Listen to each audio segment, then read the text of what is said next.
Hello मेरे प्यारे बच्चों, स्वागत है आप सभी का हमारे यूट्यूब चैनल पर। तो देखिए बच्चों, आज हम पढ़ते हैं हेनरी का नियम, यानी कि हेनरी का नियम किसे कहते हैं और यह आपके बोर्ड एग्जाम में कई बार पूछा जाता है। तो बहुत सारे बच्चों का ये क्वेश्चन होता है, सर हमको ये याद किस प्रकार से होगा, सर किस प्रकार से हम इसको याद कर सकते हैं। कोई सरल भाषा भी है या इसको कोई जो एथेंटिक की भाषा है जो आपको परीक्षा में लिखनी होती है वह कौन सी होती है। अगर आपको कुछ भी नहीं आते हैं तो हम इसको किस प्रकार से लिख सकते हैं, सबको कुछ तो याद हो तो हम इसमें लिख सकते हैं। तो आज हम इस सबके बारे में इसमें पढ़ेंगे। हेनरी भाई साहब थे, तो उन्होंने एक नियम दिया था, इसलिए क्या कहते हैं, इसे हेनरी का नियम कहते हैं। तो देखिए बच्चों, इसमें आप किस प्रकार से लिख सकते हैं कि इस नियमानुसार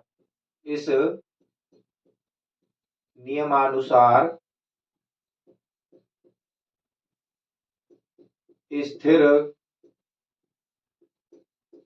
ताप पर किसी गैस का द्रव में किसी गैस की, ठीक है ना बच्चों, किसी गैस की द्रव में घुली हुई मात्रा, ओके ना बच्चों, यानी किसी द्रव में घुली हुई गैस की मात्रा, मात्रा को बच्चों इधर ले लेता हूं मैं एम से, घुली हुई मात्रा उस गैस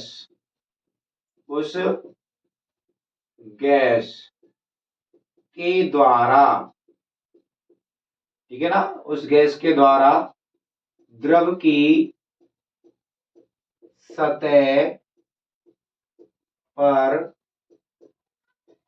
डाले गए दाब, यानी कि हमारा हो जाता है बच्चों पी के समानुपाती होता है, ठीक है ना बच्चों। तो उसे क्या कहते हैं, हम हेनरी का नियम कहते हैं, ठीक है ना बच्चों। दोबारा से समझिए कि इस नियम अनुसार किसी स्थिर, ठीक है बच्चों, यानी कोई नियत ताप हो जाता है हमारा, स्थिर ताप पर किसी गैस की द्रव में घुली हुई मात्रा, यानी कि एम, उस गैस के द्वारा द्रव की सतह पर डाले गए दाब के समानुपाती होता है। आप इस किस प्रकार समझेंगे, देखिए चित्र बनाता हूं मैं आपके लिए जिससे आपको इसको समझने में आसानी होगी। देखो बच्चों, जैसे ये हमारा क्या हो गया है, कोई पात्र हो गया, इसमें क्या भरा हुआ है बच्चों, हमारा जल भरा हुआ है, ठीक है ना। ये क्या हमारा पात्र है ये, और इसमें क्या भरा हुआ है, हमारा जल भरा हुआ है, यानी कि इसमें भर देते हैं हम H2O, इसको बोलते हैं बच्चों जल, ठीक है ना। अब इसमें क्या भरते हैं हम, एक कार्बन डाइऑक्साइड यानी कि CO2 डालते हैं। क्या डालते हैं, CO2 डालेंगे, यानी कि ये क्या है, हमारी CO2 है, ठीक है ना बच्चों।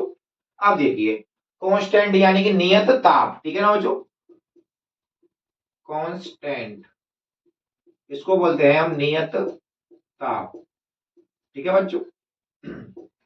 देखिए परिभाषा क्या बोल रही है हमारी कि स्थिर ताप, भाई कांस्टेंट हो गया यानी कि ताप कोई निश्चित हो गया है, कि मान लो कोई हमारा 20 डिग्री टेम्परेचर है हमारे कमरे का, या 40 डिग्री टेम्परेचर है, ठीक है ना बच्चों, कोई भी टेम्परेचर हो जाता है। कमरे का ताप ले लीजिए, जैसे आपका कमरे का ताप पर, तो ठीक है ना, इसमें लिख देते हैं हम कमरे के ताप पर, मान लो, ठीक है ना, कमरे, कोई बात नहीं, आप इसी प्रकार से इसको मान सकते हैं, ठीक है ना बच्चों। लिखने की भी जरूरत नहीं है कि भाई मान ली कितना भी हमने कोई टेम्परेचर ले, यानी कि क्या ले लिया हमने, स्थिर होना चाहिए, कि भाई ना तो वो ज्यादा होना चाहिए उससे और ना ही उससे कुछ कम होना होना चाहिए, यानी कि स्थिर होना चाहिए, तरह से कि हर सेकंड में बदल नहीं रहा हो, कभी 5 डिग्री हो रहा है, कभी 10 डिग्री हो रहा है, तो स्थिर ताप उसे ही बोलते हैं बच्चों, ठीक है ना बच्चों। स्थिर ताप पर, जैसे कि हमारा कमरा है, तो कमरे का तापमान नियत रहता है तरह से दिन के समय में। ऐसा नहीं है कि आप मॉर्निंग में लेते हैं और ठंड ठंड का समय है तो ठंडा और गर्मी में है तो गर्मी, कोई निश्चित ताप हो जाता है। तो निश्चित ताप पर किसी द्रव, यानी किसी गैस है हमारी, ठीक है ना बच्चों, तो किसी गैस यानी कि हमारी कोई CO2 गैस हो गई है हमारी, क्या हो गई, CO2 गैस हो जाती है हमारी, ठीक है ना। CO2 गैस की द्रव, अब द्रव क्या है बच्चों, हमारा यहाँ पर जल है, ठीक है ना, द्रव क्या हो गया हमारा बच्चों, जल है, जल में घुली हुई मात्रा, किसकी, इसकी मात्रा, ठीक है ना बच्चों, किसकी मात्रा, गैस की मात्रा, यानी कि द्रव्यमान, द्रव्यमान या मात्रा, ठीक है बच्चों, यहां तक आपको समझ में आ रहा है कि नहीं आ रहा है कि स्थिर ताप पर किसी गैस की यानी CO2 की द्रव में, ठीक है ना, द्रव कौन सी हो जाता है हमारा, जल हो जाता है। इस प्रकार से ये क्या हो गया हमारा, जल हो गया। जल में घुली हुई मात्रा किसकी, CO2 की, ठीक है ना बच्चों, जल में घुली हुई मात्रा उस गैस के द्वारा यानी कि CO2 गैस के द्वारा, ठीक है ना बच्चों, CO2 गैस के द्वारा द्रव की सतह पर, भाई जो ये जल भरा हुआ है तो इसकी सतह पर डाले गए दाब, यानी गैस क्या डाल रहा है, इस पर दाब डाल रहा है अंदर जाने घुलने के लिए, तो डाले गए दाब P के समानुपाती होती है, यानी कि M प्रोपोर्शनल टू P। ये क्या हो जाता है हमारा द्रव्यमान, यानी कि एक तरह से बच्चों द्रव्यमान किसका, गैस का, और ये हो जाता है हमारा दाब, ठीक है ना। तो यानी कि दाब बढ़ाएंगे तो मात्रा अधिक घुलेगी बच्चों, ठीक है ना, मात्रा लिख देता हूं मैं, इस प्रकार से आपको समझ में आ जाएगा, ठीक है ना, द्रव्यमान या मात्रा। जब हम दाब बढ़ाएंगे तो मात्रा भी अधिक बढ़ेगी और दाब घटाएंगे तो मात्रा भी क्या होगी, इसमें कम होगी। आप इसे एक और एग्जांपल के द्वारा समझ सकते हैं। देखिए ये क्या हो गया हमारा, इधर का एग्जांपल ये हो गया। अब एक और एग्जांपल दिखाता हूं मैं आपको। जैसे मान लीजिए बच्चों आपने क्या ले ली, एक बोतल ले ली, ठीक है ना, ये आपकी बोतल हो गई, ठीक है बच्चों। इसमें क्या भरा हुआ है, आपका जल भरा हुआ है, और इसमें एक हमने डाल दिया पाइप, ठीक है बच्चों, ये पाइप हो गया, और इधर क्या हो गई ये सिया। अब देखिए यहां पर इस ढक्कन को हम बंद कर देते हैं, ठीक है ना, अच्छी तरह से कॉर्क लगा देते हैं। क्या लगा देते हैं, कॉर्क, जिससे क्या होगी, इससे अंदर की बाहर चीज नहीं जाएगी और बाहर की अंदर नहीं जाएगी, ठीक है ना। ये बोतल, ये क्या हमारा H2 है, ठीक है बच्चों, H2O। अब देखिए बच्चों इधर से क्या भेजेंगे हम, इसमें CO2 भेजेंगे, ठीक है बच्चों, CO2 भेजेंगे इधर, देखिए, और किसके द्वारा, दाब के द्वारा, भाई दाब यानी कि P। तो जब हम किसी बोतल में, ये है ना, तो हम क्या करते हैं, ये जल है हमारा, द्रव है, तो इसमें क्या करेंगे, दाब से भेजते हैं। क्या भेजते हैं भाई, जैसे कि आप सिलेंडर में गैस भरते हैं, एक सिलेंडर से दूसरे सिलेंडर में गैस भरते हैं ना, तो सेम उसी प्रकार से इसको यानी CO2 गैस को इसमें घोरने के लिए, ठीक है ना बच्चों, किसमें, ये क्या है हमारे इसके अंदर CO2 है, ठीक है ना, ये दिखा दिया आपको।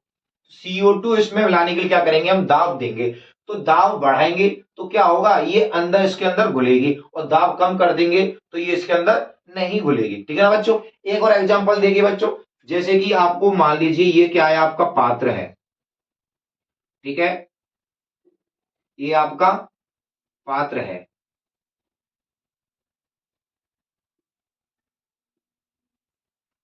और ये इसमें भरा हुआ है आपका जल, ठीक है बच्चों, या नीचे जल भरा हुआ है, और इधर क्या भरी हुई है, आपकी गैस भरी हुई है, ठीक है ना बच्चों। ये क्या पात्र है और ऊपर गैस भरी हुई है। और फिर देखिए बच्चों एक और पात्र लेते हैं हम सेम, और फिर इसका फर्स्ट कंडीशन और सेकंड कंडीशन, ये हो जाती है हमारे बच्चों फर्स्ट कंडीशन, और ये है हमारी सेकंड, ठीक है ना बच्चों, कंडीशन। इसमें क्या होता है, जो ये वाला जो पात्र है हमने दाब दिया, ठीक है ना बच्चों, इसमें प्रेशर लगाते हैं, और फिर क्या हुआ, इसमें जल और O2 मिक्स हो जाती है। देखिए दो पात्र हो गए, तीन एग्जाम्पल की सहायता से समझ सकते हैं आप। देखिए बच्चों जैसे कि आपने बोला कि सर ये कोई पात्र है, इसमें कोई जल मिला हुआ है यानी कि द्रव है, इसमें CO2 गैस को हमने मिलानी है, तो ये तो परिभाषा के आधार पर देख लिया बच्चों कि स्थिर ताप पर किसी द्रव की यानी किसी गैस की द्रव में घुली हुई मात्रा उस गैस के द्वारा द्रव की सतह पर, ठीक है ना बच्चों, ध्यान देना किस पर, द्रव की सतह पर डाले गए दाब के समानुपाती होता है। ये तो आपको इस प्रकार से हो जाए। अब आपको दो एग्जांपल देता हूं मैं, देखो इसमें क्या हुआ कि गैस के अणु ऊपर तक फैले हुए हैं, ठीक है ना, यानी कि इसमें दाब कम है, ठीक है बच्चों, इस वाले में दाब कम है और उच्च ताप है, ठीक है ना बच्चों, दाब कम है और उच्च ताप है इस बारे में, ठीक है ना बच्चों। इस प्रकार से ये हमारी फर्स्ट कंडीशन है, परंतु हम इसमें क्या बढ़ाते हैं, दाब बढ़ाते हैं, दाब बढ़ाएंगे तो ताप कम हो जाएगा इसका, ठीक है ना बच्चों। तो इसके अंदर जो पार्टिकल है वो क्या होंगे, इसके अंदर दबेंगे। तो देखिए बच्चों इसमें क्या हुआ, जैसे हमने दाब बढ़ाया तो क्या हुआ, इसका ये सेकंड हो गया कि दाब बढ़ा दिया, दाब अधिक, और निम्न ताप, ठीक है ना बच्चों, निम्न ताप हो जाएगा इसमें कि भाई इससे ज्यादा ये और अधिक क्या नहीं हो सकती है, इसमें मात्रा नहीं घुल सकती है गैस की, ठीक है ना। तो अधिकतम मात्रा घुल चुकी है इसमें, इसके बाद और मात्रा इसमें नहीं घुल सकती है, यानी कि इसमें क्या है, कम ताप, यानी कि उच्च ताप है गया और कम दाब है गया। इसमें दाब कम है तो इसमें पार्टिकल दूर दूर फैले हुए हैं, और इसमें क्या दाब अधिक है तो इसमें और अधिक हम इसको नहीं प्रेशर कर सकते हैं, यानी कि इसमें हम हेनरी का नियम लगा सकते हैं, परंतु इसके बाद इसमें लगाने के बाद जो ये फर्स्ट या सेकंड कंडीशन आती है, इसके बाद इसमें और अधिक हम क्या नहीं बोल सकते हैं, गैस नहीं घुल सकते हैं, यानी इसके बाद इसमें क्या नहीं लग सकता है, हेनरी का नियम नहीं लग सकता है, ठीक है ना बच्चों। ये कमी आ जाएंगी आपको अगले जो हमारी होती है हेनरी का नियम, उसमें आपको कमी में लगा दूंगा मैं इसमें कि कौन दाब कम होता है किसमें नहीं होता है। ये एग्जाम्पल हो गया। एक और एग्जाम्पल मैं प्रैक्टिकल देता हूं, जैसे कि आपके लिए बच्चों मैं लेता हूं आपके एक सिरिंज ले लेता हूं, देखिए ये हमारी सिरिंज है, इसके लिए मैं 10 रुपए खर्च करके लेकर आया हूं बच्चों आपके लिए। देखो जैसे कि इसके अंदर मान लो बच्चों कि जल भर दूं मैं, तो जल भरने के लिए पहले मैं इसमें जल भर लेता हूं, ठीक है बच्चों।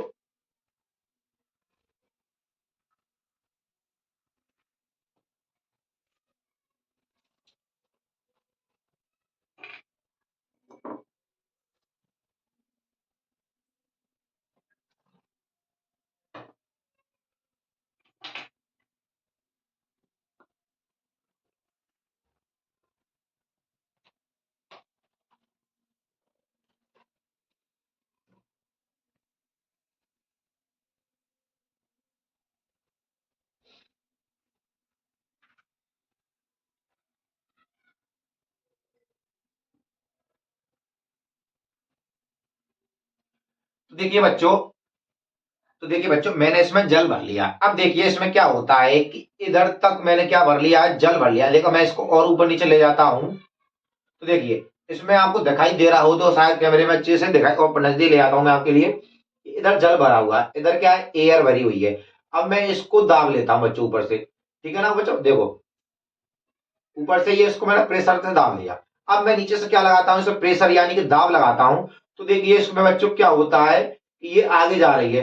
अब देखिए एक ऐसी स्थिति आएगी इससे आगे ये नहीं जाएगी। अगर आपको अच्छी से दिखाई दे रहा होगा बच्चों, तो ये इससे आगे नहीं जा रही है, यानी कि ये क्या होगा, इसकी अधिकतम मात्रा हो चुकी है, इससे आगे ये नहीं जाएगी बच्चों, है ना। तो यही सेम बात इसमें बोली गई है कि इससे आगे ये नहीं जा सकती है बच्चों, ठीक है ना। यानी यहां तक ये कंप्रेस थी, यानी कब देखिए इसमें दाब हटा दिया मैंने तो दाब निम्न हो गया है बिल्कुल भी, और तापमान और कमरे का ही है।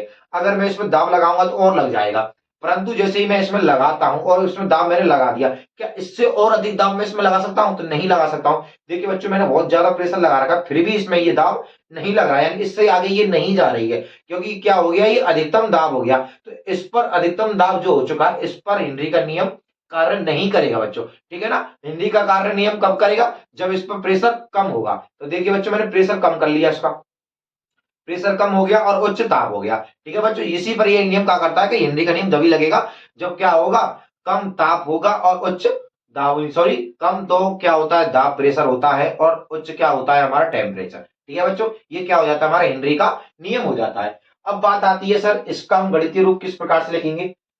तो चलिए बच्चों अब इसका गणितीय रूप लिखते हैं हम। देखो गणितीय रूप किस प्रकार से लिखेंगे कि भाई घुली हुई मात्रा यानी क्या हो जाती है हमारी स्मॉल एम, ठीक है ना बच्चों। एम प्रोपोर्शनल टू, समानुपाती को बोलते हैं प्रोपोर्शनल टू, इसका सूत्र होता है यानी कि इसका जो प्रतीक होता है वो इस प्रकार का होता है। किसके समानुपाती होता है, दाब यानी कि प्रेशर, ठीक है ना बच्चों।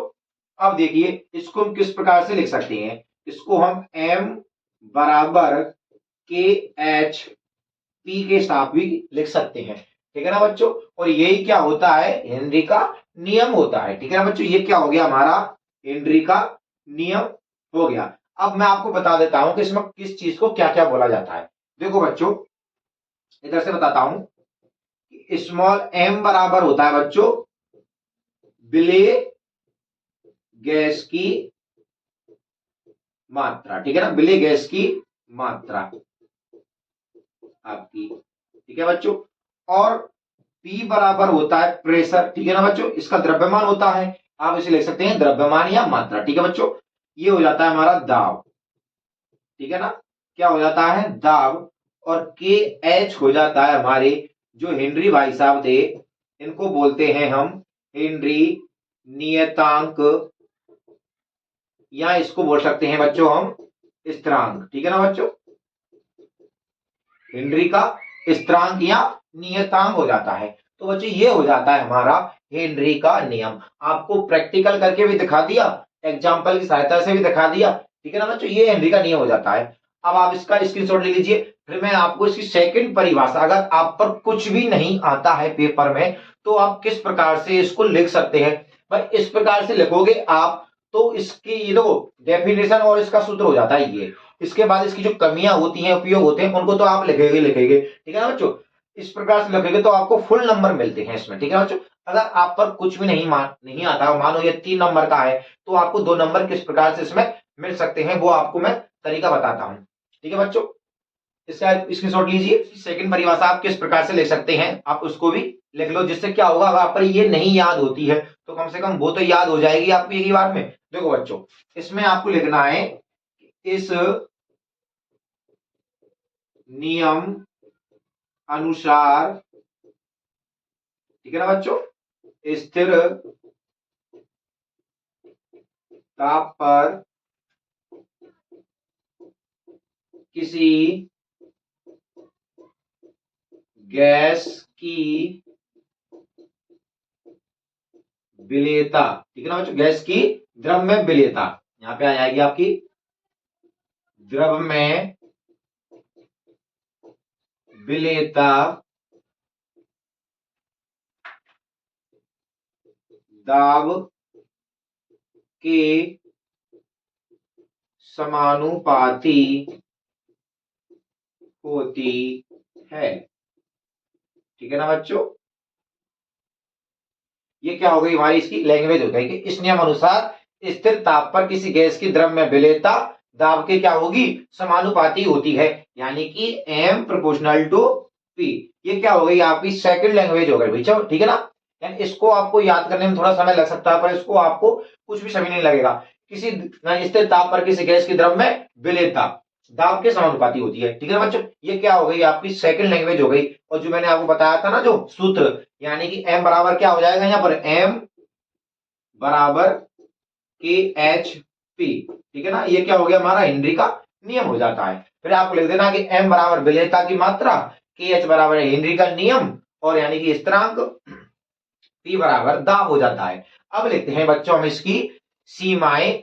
सीमा पाकिस्तान वाली सीमा नहीं बच्चों, इसकी कमियों को हम बोलते हैं सीमाएं। ठीक है ना, बोलते हैं ना सीमा की यहां तक इसकी केवल लिमिट हो जाती है, तो इसकी कमियां हो जाती हैं या लिमिट हो जाती है, वो हम लिखते हैं। ठीक है, पहले आप इसका स्क्रीनशॉट लीजिए, फिर मैं आपकी कमियां लिखा देता हूं।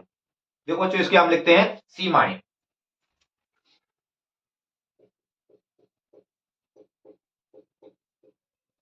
यहां इसको लिख सकते हैं बच्चों कमियां।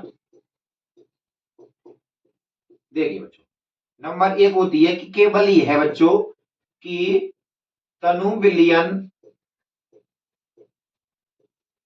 पर कार्य करता है।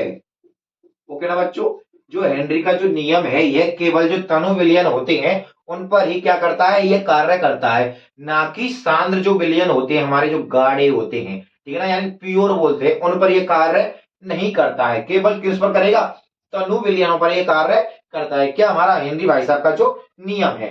अब सेकंड है बच्चों आपका कि उच्च ताप तथा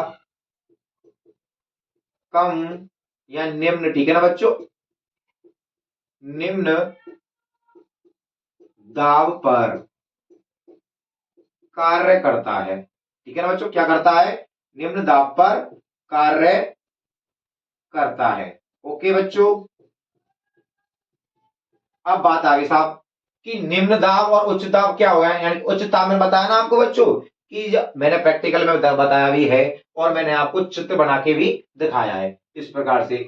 जैसे कि क्या होता है, ये यहाँ पर जल है और इधर O2 है, और इधर क्या है हमारा प्रेशर वाला एक पंप है, और एक सेम ये है। ठीक है ना बच्चों, इधर जल है गया और O2 हो गया इसके अंदर CO2, और ये प्रेशर हो गया है, तो यानी कि ये क्या है, अधिक दाब हो गया है। ठीक है ना बच्चों, अधिक दाब हो जाएगा यहाँ पर, तो क्या हम इसको और अधिक प्रेशर कर सकते हैं? नहीं कर सकते हैं। तो सेम वो बात इसमें कही गई है कि उच्च ताप, यानी कि इसके अंदर ताप होगा हल्का सा, और इसमें फैले हुए कण हैं इसके, उच्च ताप तथा निम्न दाब। भाई निम्न दाब लगा हुआ है, यहाँ पर क्या है, अधिक दाब है और यहाँ पर निम्न दाब है। भाई इसको तो हम हेनरी के नियम के अनुसार प्रेशर कर सकते हैं, परंतु इसको और अधिक प्रेशर नहीं कर सकते, क्योंकि ये क्या हो गई, इसकी अधिकतम मात्रा हो चुकी है। ठीक है ना बच्चों, तो ये किस पर कार्य करता है, उच्च ताप तथा कम निम्न दाब पर यह कार्य करता है। और नंबर जो इसका थर्ड होता है बच्चों, कि विलायक जो होता है, विलायक, तो जो CO2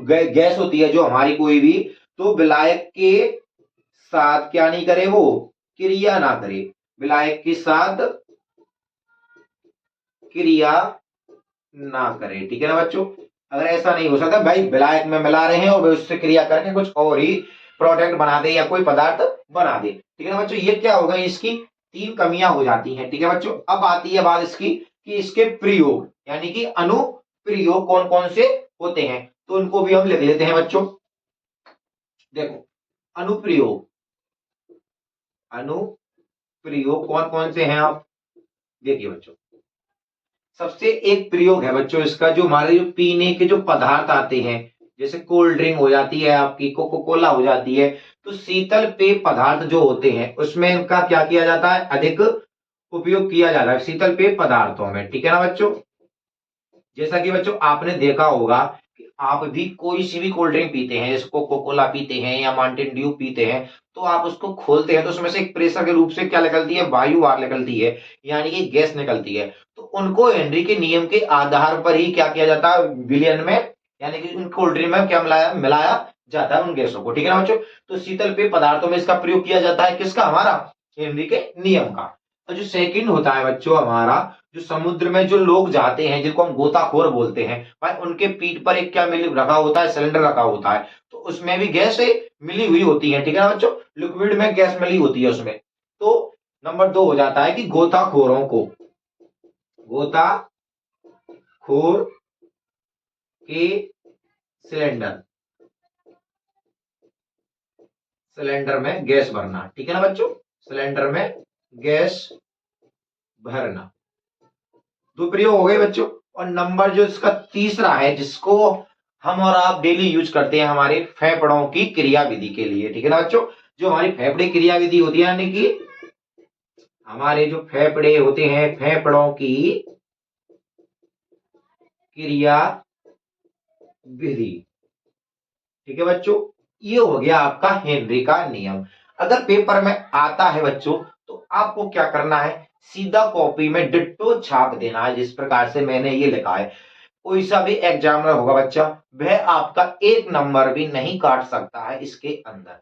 ठीक है बच्चों, क्योंकि इसके अंदर आपने क्या लिख दिया, इसके अनुप्रयोग भी लिख दिए और कमियां भी लिख दी और इसकी हमने लैंग्वेज भी लिख दी। ये आपकी पूरी पूरी लैंग्वेज देने वाली क्या है, पूरे पूरे नंबर जो देते हैं उसमें ये लैंग्वेज है। अगर आप पर ये याद नहीं होती है, जो मैंने सेकंड लैंग्वेज बताई है उसको आप याद कर सकते हैं। ठीक है बच्चों, और जो मैंने आपको गणितीय रूप दिखाया आपका कि m प्रोपोर्शनल टू p, ठीक है ना, तो उसका आपको बता दिया कि m क्या होता है, p क्या होता है, यानी कि m मात्रा हो जाती है, p द्रव्यमान होता है, p क्या होता है, प्रेशर होता है, KH क्या हो गया, हमारा हेनरी का नियम हो गया। अगर आपको वीडियो अच्छी लगी हो तो प्लीज बच्चों इसको अपने दोस्तों के साथ शेयर करना है, और अगर आप चैनल पर नए हो तो प्लीज हमारे चैनल को सब्सक्राइब कीजिए। धन्यवाद बच्चों।